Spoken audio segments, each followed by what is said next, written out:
everyone, and welcome to Collaborative Conversations.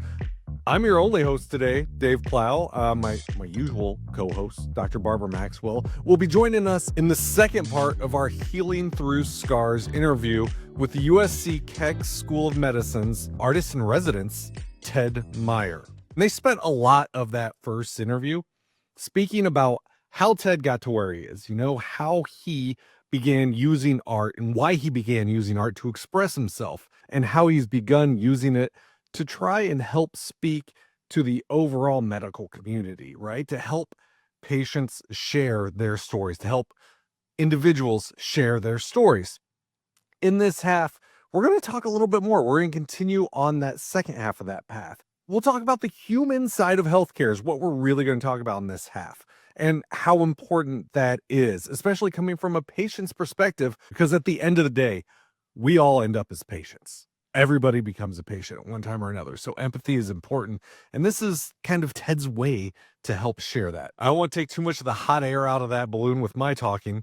So what I'm going to do instead is I'm going to plug Ted's website here. If you want to learn more about Ted, you can do so at tedmeyer.com. And you can visit our website, ipe.iu.edu. You will find a section called Collaborative Topics, and under there you'll see something called the Voices of Healing, which was a residency we brought Ted in. He did 3 nights in Bloomington. He did 2 nights in Indianapolis, where we had a number of conversations between Ted, providers, and patients, and other artists.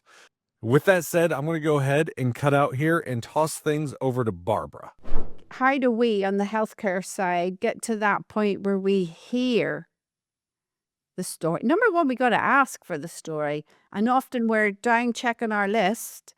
We do a session with our learner where they get notes about a person, like they normally would when they would see them clinically. We ask them, write down what you think of the most important things that need addressed for this person. What's the top 2-3 problems that you can see there? Then we pull them together across professions and ask them to collate those together into a top 3. And then we ask them to interview 2 people, 2 partners, to ask, what's most important to you? And they are absolutely shocked that the things that the 2 people they actually speak to that are in a relationship, the things that they say are different from each other, but they're incredibly different from the list that they put together. We had a learner once who said, I said, can you tell us what happened when you interviewed, the person they interviewed was called Sam. When you interviewed Sam, what did you learn? I didn't learn anything. All they're concerned about is their partner. I didn't learn anything helpful at all, just that they were absolutely concerned with their partner. And, I said at the time, they're telling you a really loud and clear message that what's most important to them is what's going on for their partner, not their own healthcare, what's going on for their partner. But the fact that the process is diagnostic, they didn't hear that until I had to say it. They're giving you a really clear and loud message of what's most important. You're just not hearing it. So is some of that the intent when you put a health professional with someone who is telling their story of their health and illness? Is that the intent of that, is to Well, knit I'll tell those you, it's pieces? really interesting. So originally, when I started doing these art shows, I would just have the artist talk about their artwork. And I had one artist who did this beautiful work. She had had cancer. She had come through chemo, survived. Really powerful, full body charcoal drawings that very gothy looking. They really sort of looked like death. You could tell what she was going through when she did these.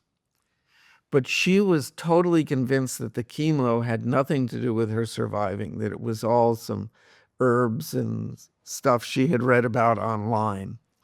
And I thought, well, I better get a doctor on stage with her, not to argue with her, but to explain the Western medicine side to the med students and explain why what she was saying might have validity or it might not. But what happened at that talk, I mean, that did happen. But hearing the doctor talk about these images that so depicted the emotional side of the illness, all of a sudden the talks were, it was this magical thing that happened. So then we started repeating that. And what surprised me over the years is how insightful the doctors are. So what we do is we get the head of that department, neurology, respiratory, whatever, and then we put them on stage with the artist. And their insight into the art is always striking to me, the parallels they can pull between treatment and what they're seeing. It's also a testament to how good the artists we find are.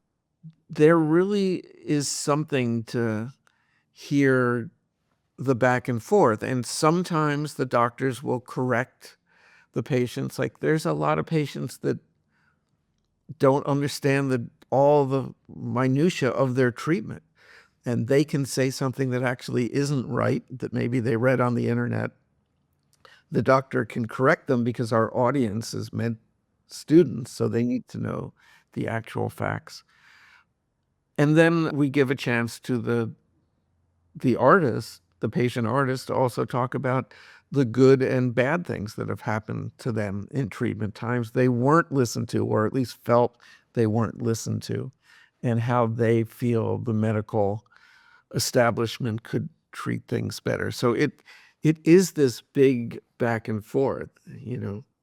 But I was thinking while you were talking about how this form you gave and how the people had different answers, and I was thinking of the old newlywed game where people they'd have the newlyweds and they'd give different answers. But we had a doctor in once. We were doing a show on pain, and I was talking about those little faces, the 1 through 5, how are you doing? And she was like, I don't use those anymore because they don't really tell us anything. My question is, what can't you do now that you used to be able to do? And I thought that was really brilliant, because every time I go to the doctor, they show me that stupid little chart, and I think that doesn't tell anything. But the fact that I can walk a little less or I can walk a little more, that does tell you something. So it's like your students. It's how do you ask the question? What information are you looking for? Like, does it hurt to walk, or can you not walk? Yeah, and it's those.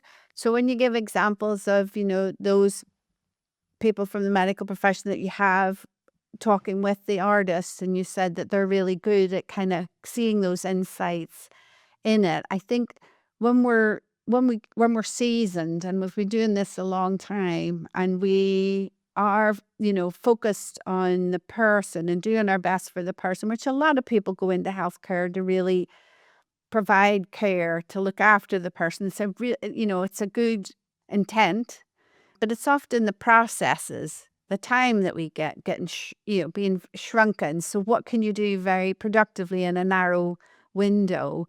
That there's lots written about, even no matter how much time you have, there's like techniques for 7 seconds of empathy, and 7 seconds of empathy make a difference. It's the ways that you speak, the way that you listen, the way that you can use 10 minutes, for example, which is the average appointment time for a physician. You can use 10 minutes very carefully and gracefully to hear that story and to get that information, or you can use 10 minutes to go through a process.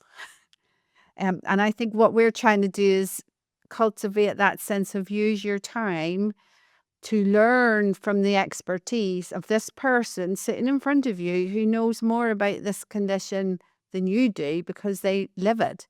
You know the biology behind it, the possibilities of the science, where it sits now for it. You know some activities, things that they can do to increase their function or to improve their kind of their mobility, those things, and that you're stepping into this lifelong story in this moment to be this, but the story stays theirs and they continue on. So I think in my mind, I'm always saying, if you're really recognize that you're stepping in a moment. This life, this illness, this story, it all belongs to this person. And your moment in it is transitory, important, but transitory. This is way more important than your moment here.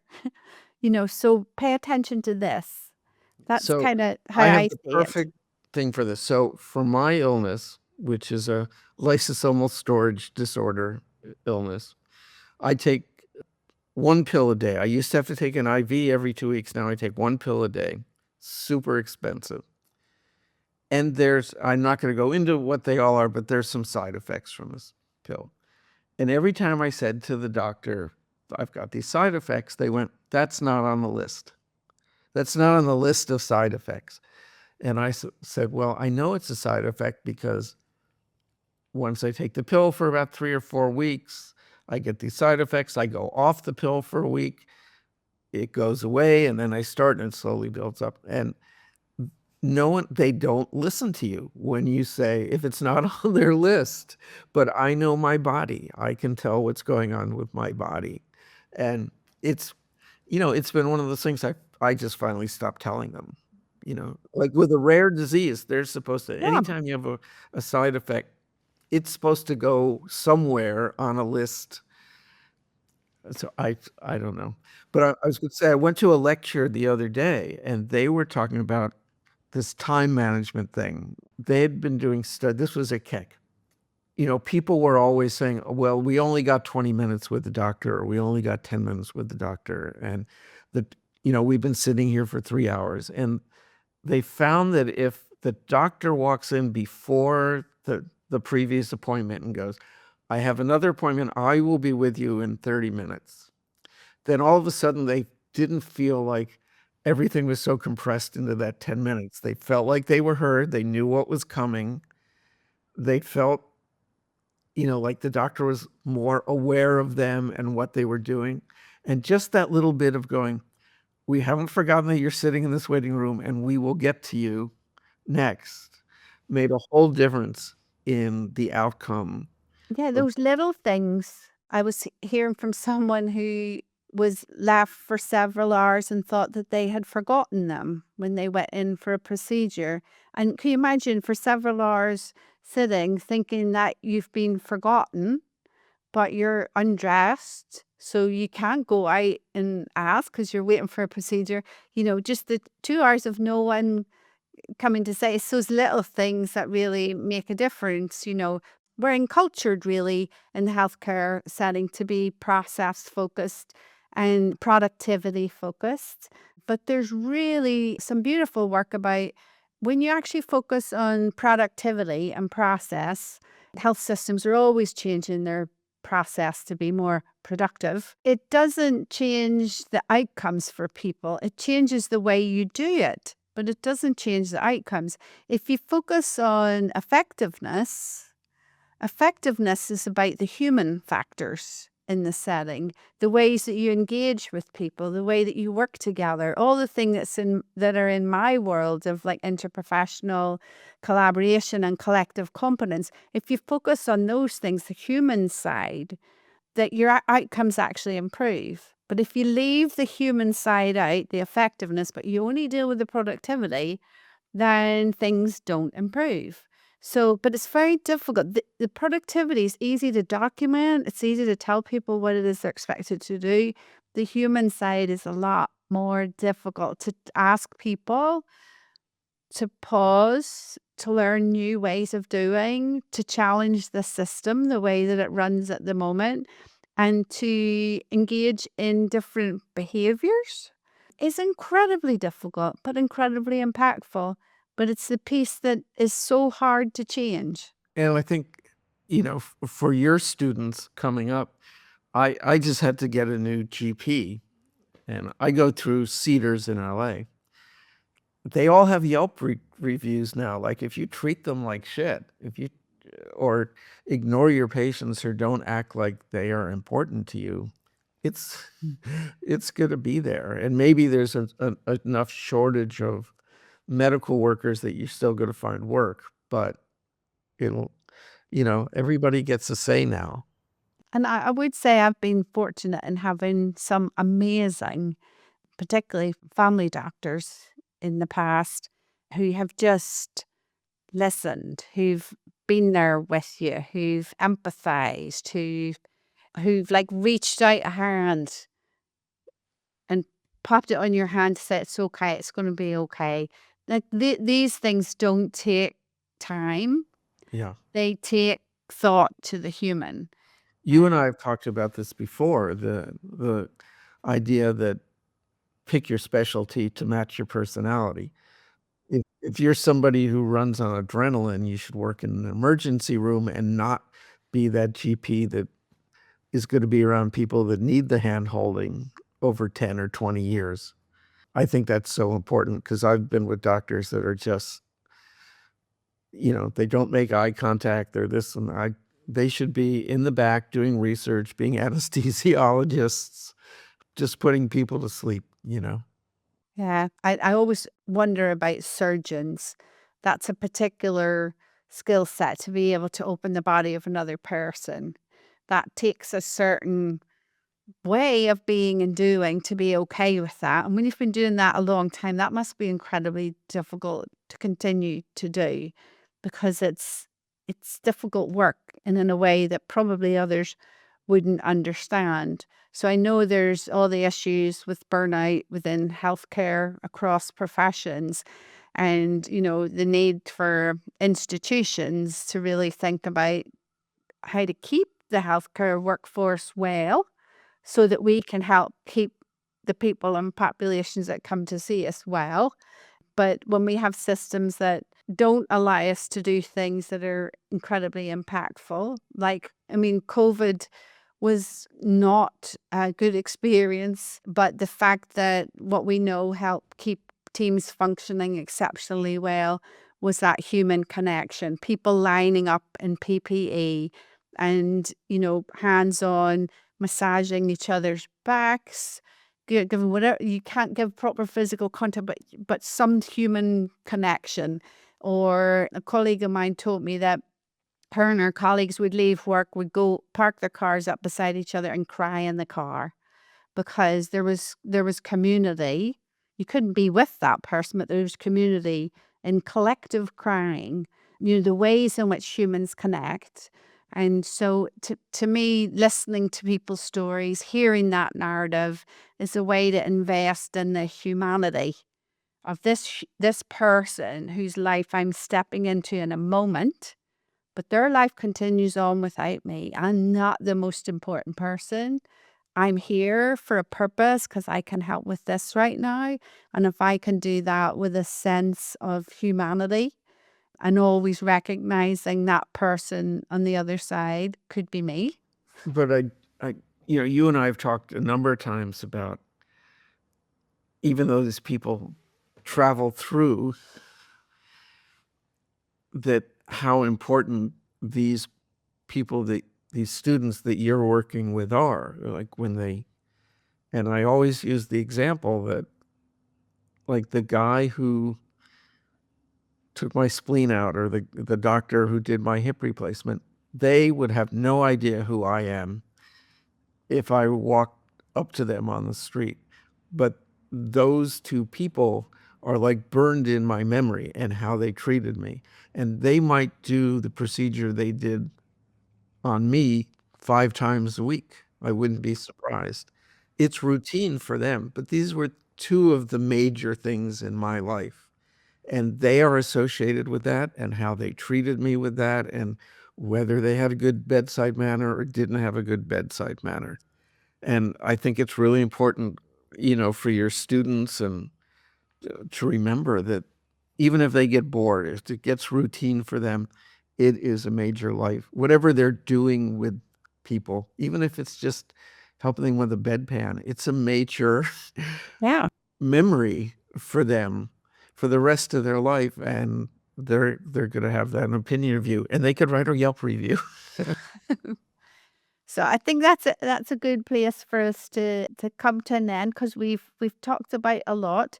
But I wanted to make sure that before we finish talking, we have a chance for you to share where people would find this SCAR projects and where they would find those interviews. So I have 2 websites to use. One is just tedmeyer.com. That's all my art and news about things I'm doing. And then the SCAR project, well, there's actually 3. There's the Scarred for Life project.com, and that also has stuff. I just have a new film coming out about my work with veterans and their scars. That's on there. And then Art and Med, and all the talks I've done for you and other websites and everything for the last 8 years from my talks with USC between artists and doctors. Those are all on that website, and everybody is willing to use them. I'm hoping people will use them for education reasons around the world.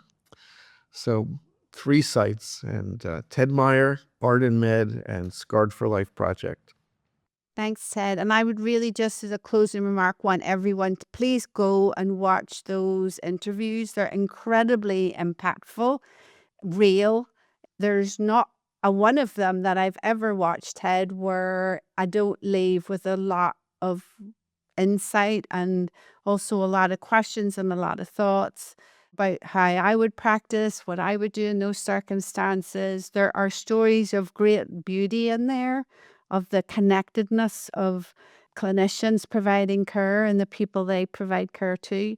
So there's some that to me are incredibly impactful. So if people want to know about what person-centered care actually looks like, then watch some of Ted's interviews. Great. And they're on the Art and Med site, and there's a drop-down USC conversations, and that's where those all are. Barbara and Ted, thank you so much for having this conversation.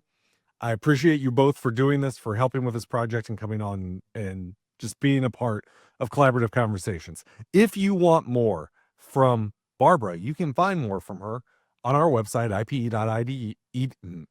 ipe.iu.edu. You can email her. You can email our department. You can also find us on LinkedIn at Indiana University Interprofessional Practice and Education Center. On top of all that, if you want more from Ted, you can find more of Ted on our website at ipe.iu.edu under our collaborative topics page, where you can find the Voices of Healing. Again, I said at the top of the show, it was a 3-night residency in Bloomington, 2 nights in Indianapolis that he came to Indiana and delivered. It was incredible. I would highly recommend anyone checking it out. And finally, if you just want more collaborative conversations, if you want to hear more about what's going on in collaborative work, both in the education aspect of things and also in the real world application, you can go and you can listen to season 1. That's all about education. That's all about bringing collaborative interprofessional practice and education, doing the education part of it. This season 2 has been all about taking it in the real world, showing you, letting everyone know, hey, this stuff works, this stuff exists, and this stuff is important. That's what season 2 is all about. So with that, I want to say thank you all for listening, and we will catch you next time on Collaborative Conversations.